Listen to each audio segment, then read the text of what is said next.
Hello mga ka-rides, ngayong araw nga pala ay tuturuan ko kayo kung paano mag-seated riding gamit ang electric unicycle. Ngayon, the first thing you have to do is yung pagsasanay sa sarili nyo paano mag-seated riding.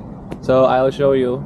Ang una nyong gagawin ay you have to practice yourself and familiarize how to sit while riding. So, this is how you gonna do it. Una, kung saan yung dominant na paa mo, example sa akin yung dominant ko is yung right. Kaya yung pinang-aalalay ko sa EUC ko is yung right. And ito sa kabila, ito yung pinatutukod ko. Parang baliktad, no? Kasi yung dominant yung dominant nakasakay, tapos yung pang walang lakas, yun pa pinatutukod. Hindi, dun kasi mas komportable eh. Kaya yun ang gagawin mo. Tapos yung gagawin mo, ganito. You have to familiarize yung feeling na nagsi-seated riding.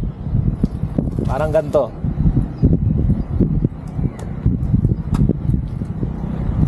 Then, hanggang masanay na kayo, subukan nyo naman na nakasampa yung paa, dalawang paa, habang nakasited.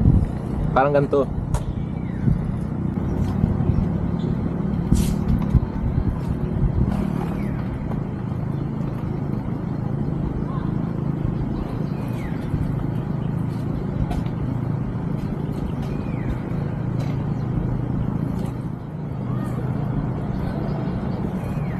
So ngayon, pag ganyan na kayo, ibig sabihin yun, very sanay na kayo sa pagsisitid. Yun na yun, nakakapag-drive na kayo ng seated, ng ganon. Ngayon, yung problema nyo na naman, yung transition. Ito talaga yung problema, yung transition, di ba? Madali lang matutunan yung seated, ganon. Mag-practice ka lang ng mag-practice. Pero yung transition, mukhang mahirap. Kasi kailangan mo siya talagang i-apply while tumatakbo. So ganito lang naman yung gagawin nyo. Una, isipin na lang natin, nakatayo. While riding. Nakatayo. Habang tumatakbo yung electric unicycle, nakatayo. First, kailangan mo siyang i-grab. Kasi pag hindi mo siya i-grab, magwawabol talaga yan. Kasi bibend ka eh. Pag bibend ka, mawawala na yung balanse kasi di napantay yung balanse. Yun ang gagawin mo para di ka magwabol. Hawakan mo yung grab bar mo. Pigilan mo siya magwabol habang uupo. Kung uupo ka naman, you have to sit quickly. Hindi yung pabagal-bagal ka kasi hindi mo alam yung lubak. Yun kasi nagpapawabol eh, yung hindi plain na kalsada. Kaya you have to grab your grab bar para di magwabol. Pigilan mo siya magganon. Patulad na lang nito.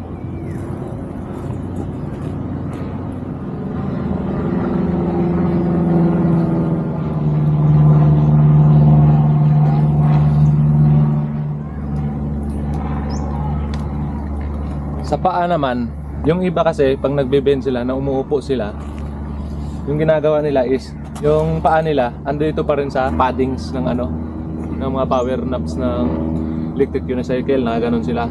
Nakakangalay pa rin yun eh, ganun. Pwede nyo naman i-ganon sa gilid. Baka yung paa nyo dito nyo sa gilid idaan, di ganyan. Huwag dito, katagalan nakakangalay yun. Kaya kailangan nyo ilabas paa nyo. Ako minsan nakaganon na yung paa ko eh. Kaya yan lamang po. Maraming salamat sa nanonood.